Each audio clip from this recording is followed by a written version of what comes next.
Okay.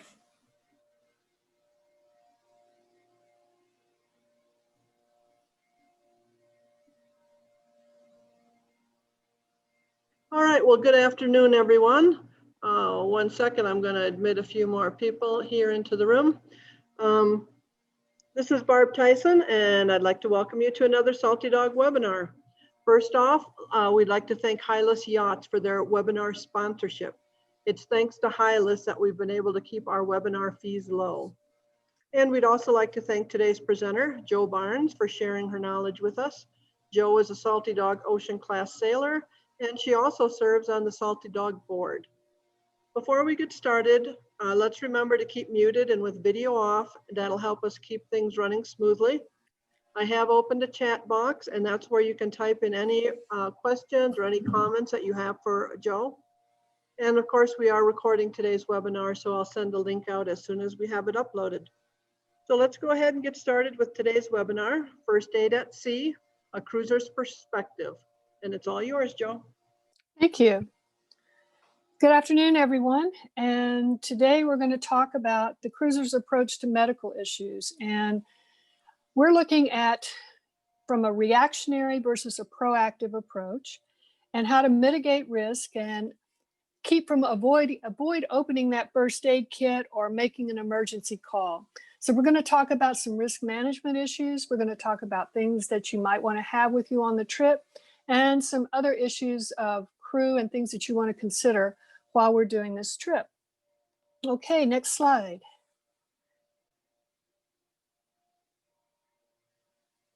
Okay, we all want to go here. And in order to get there, there's a lot of preparation. Slide 3, please. And preparation avoids a lot of accidents. So a few things to consider before leaving. Let's go to slide 3 and slide 4. Okay, before you go, have you done safety and first aid training? Do you know your crew? Do you know your safety equipment and where it is? Have you outfitted your boat with safety in mind, consulted with your doctor and your dentist, and considered your health options? These are all issues that, while you may not think about them as first aid, it's really important, because if you don't do these things, you're going to end up having some issues when you're at sea or when you get to where you're going. Let's go through some of these. Next slide. Training. Now, most of you who are going on the trip already have done some first aid courses and have done some things to get ready. But if you're still contemplating going on a trip south in the future and you haven't taken your first aid course yet, the one I really recommend as the best one available to get you overall is the Annapolis School of Seamanship if you are in the area. It's a great course to take, and it actually gets you a designation where you can work on a cruise ship.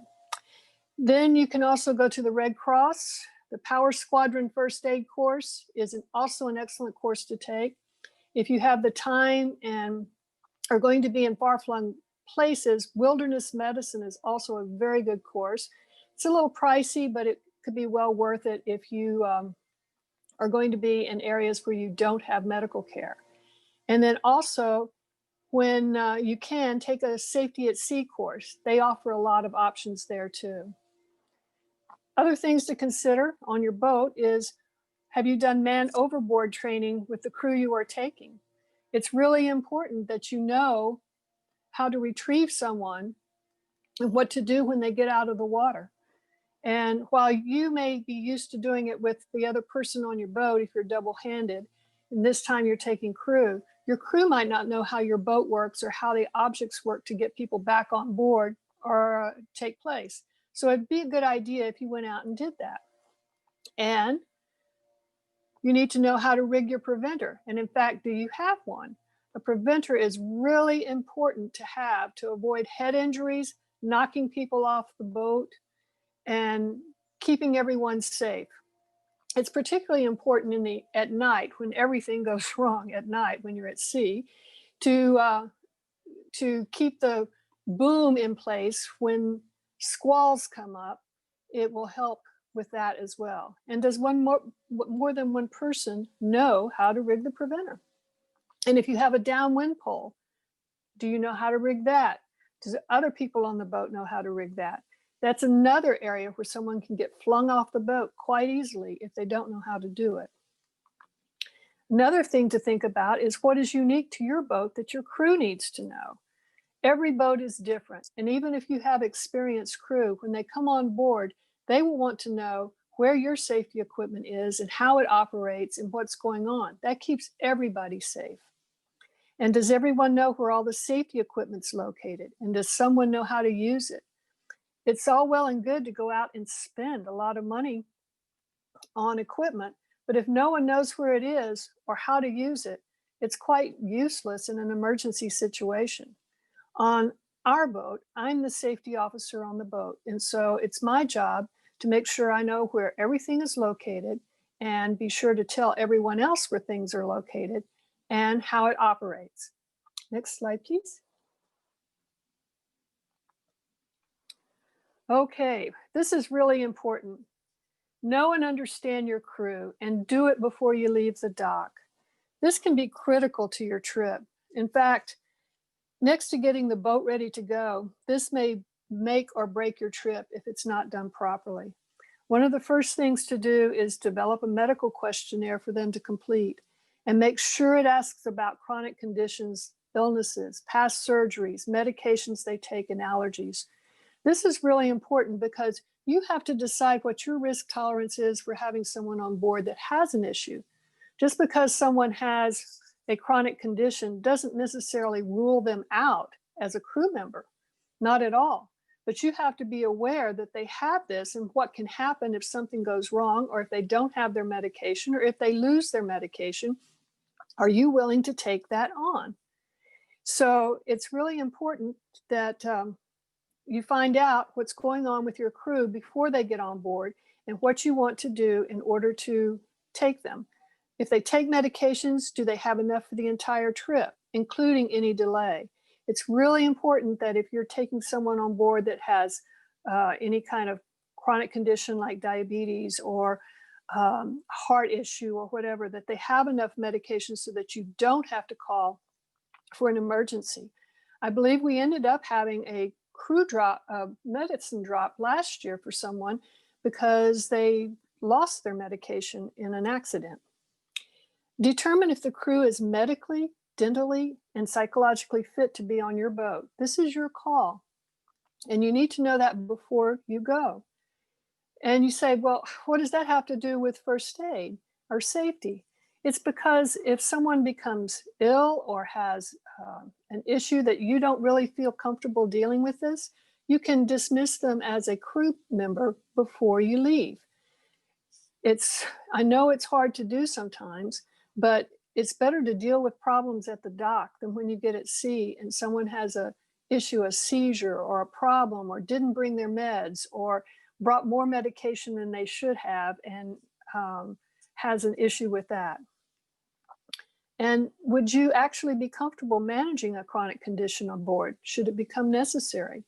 So say someone has a hypoglycemic issue. Would you know what to do with that? Would you be able to give them something to eat? Would you be able to figure that out? If someone is dehydrated, would you be able to figure out and be able to give them water or whatever they might need? Make sure you're comfortable dealing with any food allergy or sensitivity issues. Some people will say, I'll eat anything, and then they get on the boat and they go, well, I don't eat meat and I'm not going to eat this. So you have to be careful with how you deal with food allergies and be comfortable making 2 meals if it's necessary, or have them bringing their own food on board, or how you want to deal with that. And make sure this is not the passage that someone's going to quit smoking or drinking.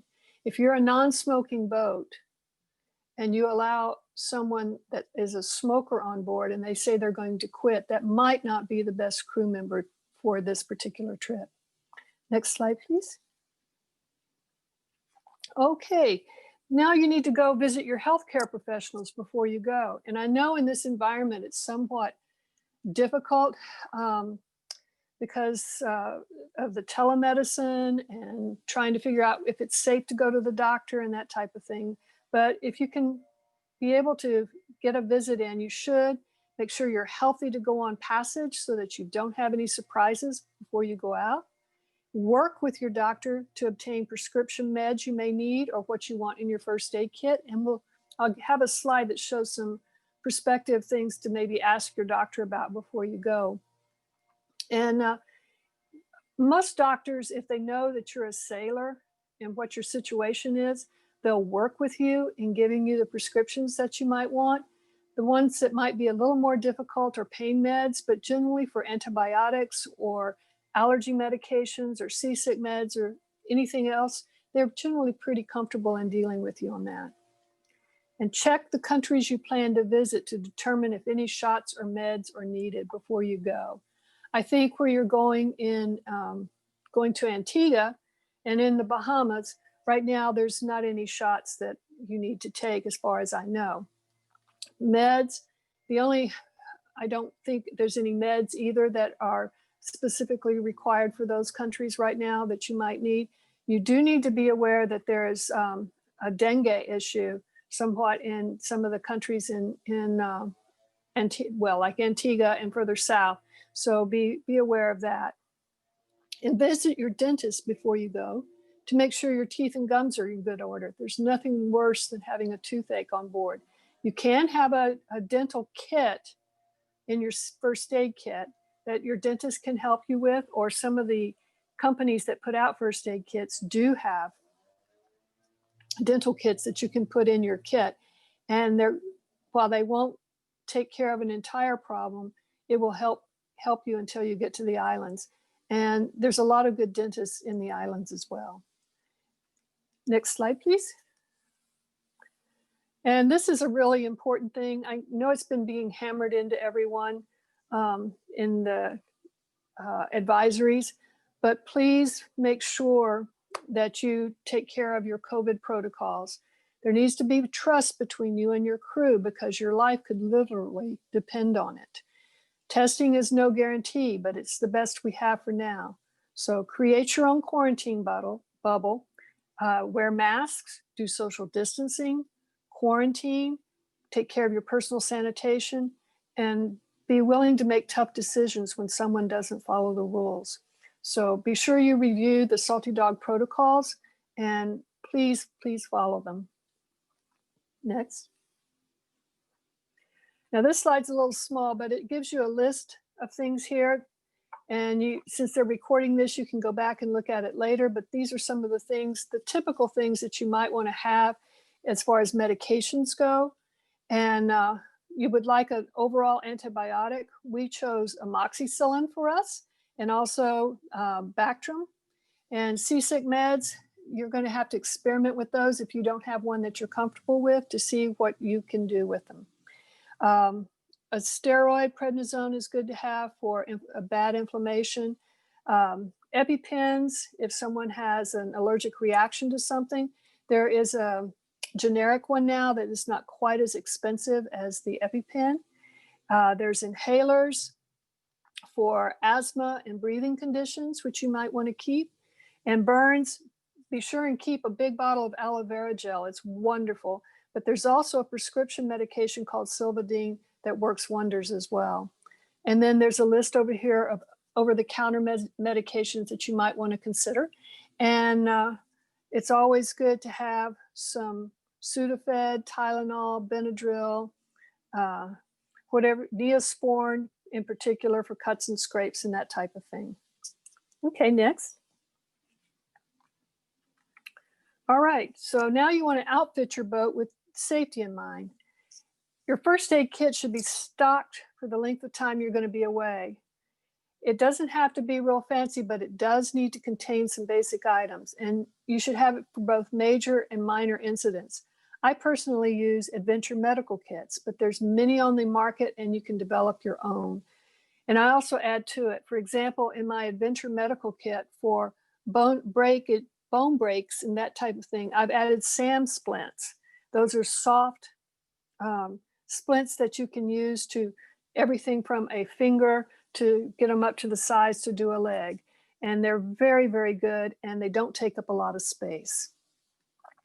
In addition, have a separate first aid kit for your ditch bag.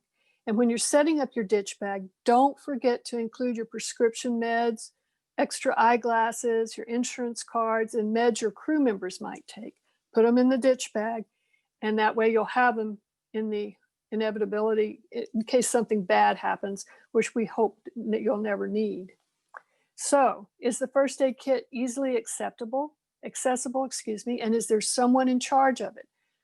So again, there should be a safety officer who knows where the first aid kit is, what's in it, and how to dispense it.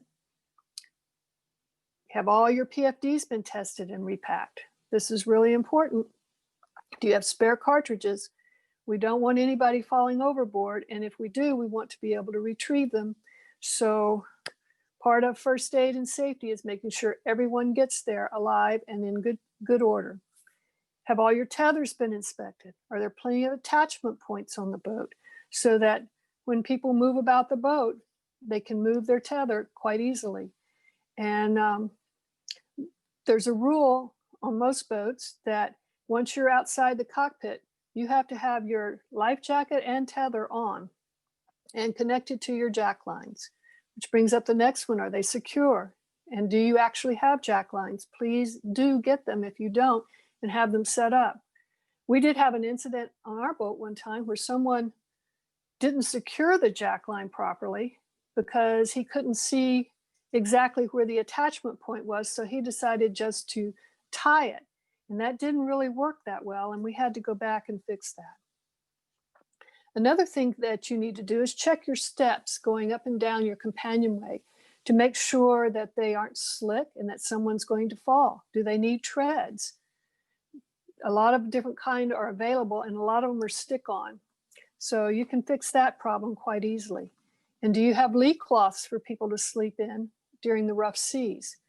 And it also helps brace someone with the regular bouncing. It doesn't even have to be rough. You can fall out of the bed quite easily when things are going around. So make sure that the lee cloths are there for the people in the berths. Next. Okay, is your galley safe? Do you have a fire blanket? We keep one over our galley stove just in case. We've never had to use it, but it's there as a reminder. And is your stove gimbaled? Is there a way of holding someone in the galley while you're bouncing around at sea? A lot of bruises, scaldings, and that type of thing take place if you don't practice safety in the galley. And minimize toe stubbers. Make sure people are wearing shoes. We have seen several people break toes, ankles, feet, and that type of thing just from not wearing shoes on the boat. It's so tempting not to.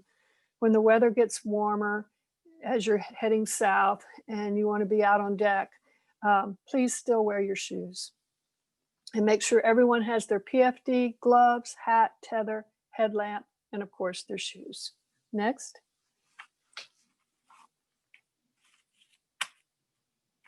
Okay. Another question is, what insurance do you have, if you have any, for traveling overseas? Does your current policy cover you if you're out of the country? Please check, because many do not, or there may be very limited coverage. Now, you will find if you get ill in another country, the cost of going to the doctor is a lot less than here in the States, but still you might want to find out. And consider purchasing coverage for evacuation or repatriation, such as DAN or MedJet. Now, right now, only MedJet is providing repatriation coverage for COVID infection, and DAN is not currently offering repatriation coverage to the best of my knowledge. So if you are wanting any kind of repatriation coverage, please look it up. It can be quite expensive to bring someone home from an injury or an illness. It can cost sometimes over $50,000 because you have to have a private jet and that type of thing. So you should consider international coverage if you don't feel comfortable using your own funds to pay for any minor things that may happen in other countries. But keep in mind, the Caribbean islands generally have good facilities with cheaper medicine than in the US, even if you don't have insurance. We had a situation where we were in the BVI and we needed some antibiotics, and we were able to procure it for minimal amount of money as opposed to being in the States. So it's true that it is cheaper in a lot of places in the islands. Next. Okay, injury and accident avoidance are your goals. You need to develop a culture of safety consciousness for you and your boat. This is supposed to be a fun trip, and we want it to be as much fun for you as possible. But we also want you to be sure that you are aware of what's going on at all times. Think before you act, and always stay on the boat no matter what. Tell the captain if you don't feel well. That's important. The captain needs to know, because they can make whatever adjustments are necessary, either in crew or placement or what you're doing. Don't be a hero, because that puts everyone in jeopardy. And be sure and don't wear jewelry that can get caught on things, because that can rip a finger off or cause severe strains, breaks, that type of thing. So please be careful with that. And one of the most common problems on the boat is hydration. Stay hydrated, drink lots of water, monitor it among it yourselves, and keep your water bottles refilled constantly. Not being hydrated is one of the primary reasons people get seasick. Next. Okay. Another thing to think about is when the wind picks up, to reef early and minimize flogging sails. Those become projectiles if it's not taken care of properly. And of course, using the preventer. And in rough weather, avoid boiling and frying in the galley to avoid scalding and burns. And always be tethered when not in the cabin. Many of you probably read a few years ago of someone who was climbing out of the companionway. This was not a Salty Dog rally. And before she could tether in, she was swept overboard and was not found. So be sure you tether in. I mean, we want everyone to get there. Next. All right, let's talk about some minor problems and how to deal with them before they become major ones. Again, I emphasize dehydration. Keep a water bottle for everybody, or a glass, or however you like to do it on your boat, and make sure it stays filled, particularly on their watches. Dehydration can turn into seasickness, which then turns into more dehydration. Please drink water and not caffeinated beverages. For cuts and scrapes, clean them up immediately, as fast as you can, and put an antibiotic ointment on it and an appropriate bandage. In a moist, wet environment, and as it gets warmer, things get infected quite quickly. So please make sure you have some Neosporin or some other type of antibiotic ointment that you like, and put it on there immediately and cover it with a bandage. If it's a deep scrape, you might have to irrigate it with water or saline solution, and then again, put something on it and cover it up. If you have an infection, you might have to decide what kind of antibiotic might be useful and do a course on that. And perhaps you will have discussed this with your doctor before you have left, so you make sure you're making the appropriate choice. Constipation is also another issue on board, and part of that is from not drinking enough water or not eating enough fiber. So make sure you're drinking water, and if you have a first aid kit, make sure you have some meds that can deal with constipation. Now, seasickness is the big bugaboo that everybody deals with. I'm a person that sometimes gets seasick, so it's a subject near and dear to my heart. It's a mismatch between what your middle ear feels and what your eyes see. So if you can do something like try to steer the boat or do something on deck, or get some air. Figure out whether you need to lie down with your neck stabilized or you need to sit up. Keep your diet bland. Figure out before you go what meds work for you, because you don't want to have a reaction once you get out there. And stay hydrated. It will go away. You think it won't, but it will, and you will get better.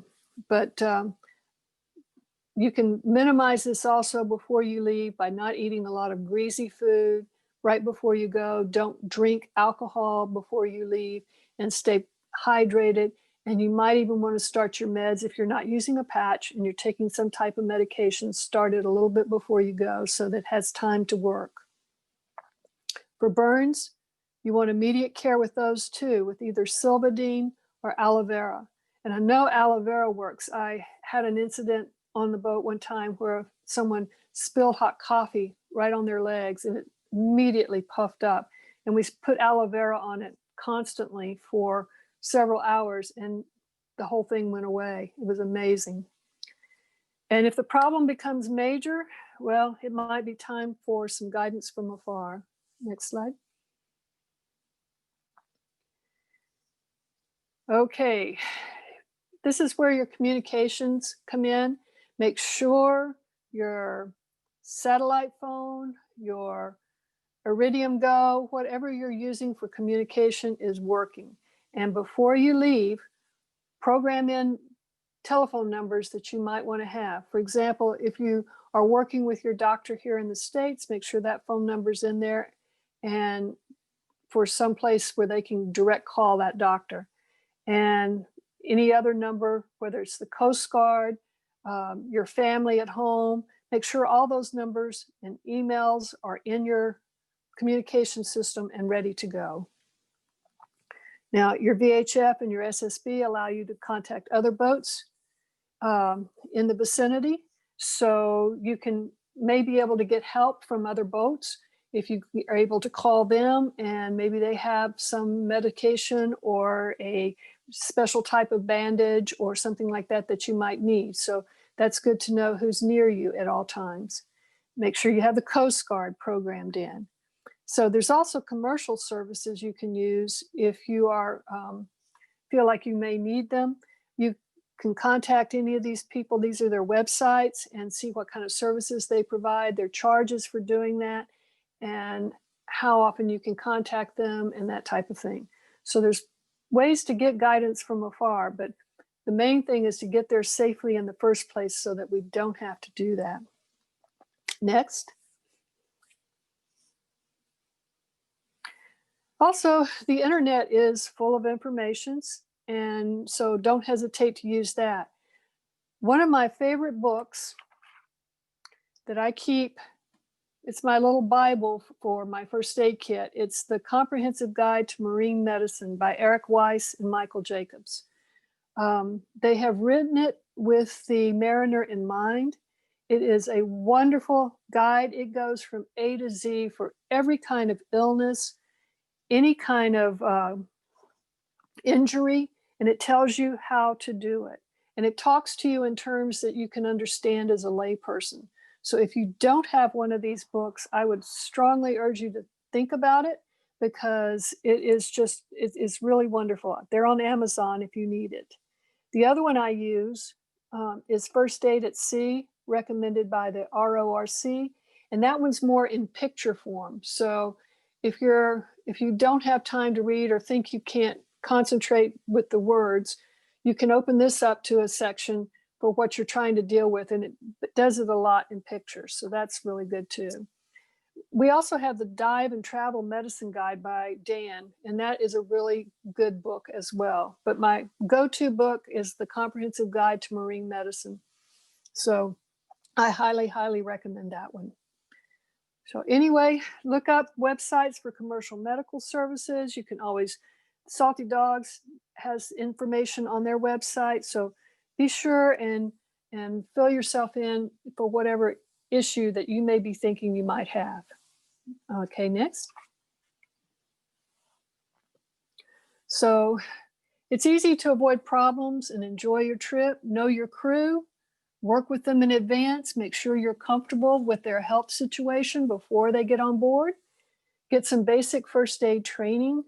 By this time, those of you who are going should have already had that. Assemble your medical kits carefully so that you have what you need. Oh, I just thought of something. Something you might want to think about in case you have a deep cut is to find a thing called steri strips. And steri strips you can put over it and it will close it up without needing stitches. So you don't have to try to stitch someone while you're at sea. Work with your doctor and dentist to get enough personal and boat meds to take care of your trip and your own personal needs. Please rig your boat to avoid injuries. It's really important. Treat injuries and illnesses when they first arrive. It doesn't get better waiting, so please take care of them and know who and when to call. Next. Does anybody have any questions? And the last slide. So I'm jealous you all are going. I'm not this year, so that's looking from Shirley Heights, just in case you're wondering where that is.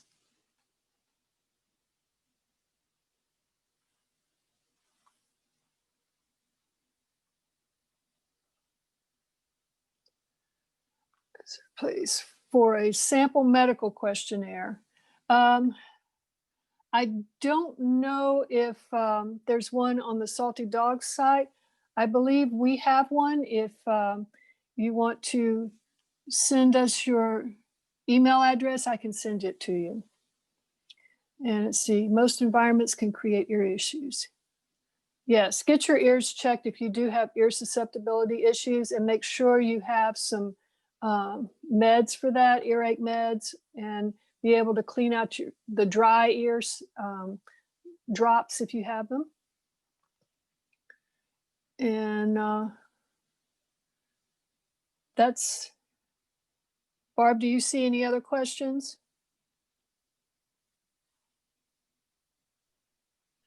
No, you answered.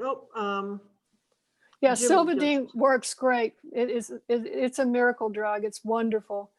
And yeah, if you can get hold of that from your doctor, get a prescription for Silvadene. We did that, and it's a good thing to have. But if they can't get that, the aloe vera work. I know it works better than aloe vera, but aloe vera will work if you don't have the Silvadene.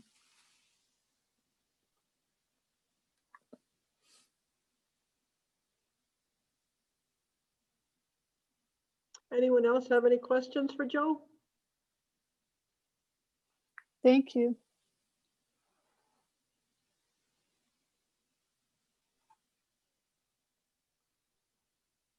Well, Joe, this is Hank. I want to thank you for, as always, doing an excellent job with this topic. Your experience and the way you've captured and summarized it is very, very helpful for everyone. Thank you. And thank you, everyone who's tuned in. We appreciate you doing that. Hope you learned something. If you have any questions after this, feel free to get back in touch with us. You can just email info@saltydogsailing.org.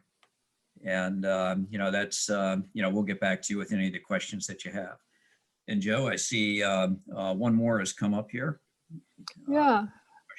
Oh, okay. For those of you not going on the trip, there's a 4-day marine medical provider course in Thomaston, Maine on November 16th by Midcoast First Aid, LLC. So thank you for that information for those of you who are still thinking about that. Okay, very good. Thanks again, Joe. And we'll turn it over to Barb to wrap things up. All right. Well, thank you, Joe. That was excellent. And thank you, everyone, for attending. I will send the link out to the recording probably tomorrow morning. And if ever you have any questions, feel free to contact me. I did get a question today about the links to the recordings. And in your weekly emails, all of the recordings with their links are listed at the bottom of the email. So just scroll down a little bit farther and you will see all the links to past recordings. And I guess that's it for today. So thank you, everyone, and we'll see you next time. Bye-bye. Thanks, Barb. Thanks, Joe. You're welcome. Take care.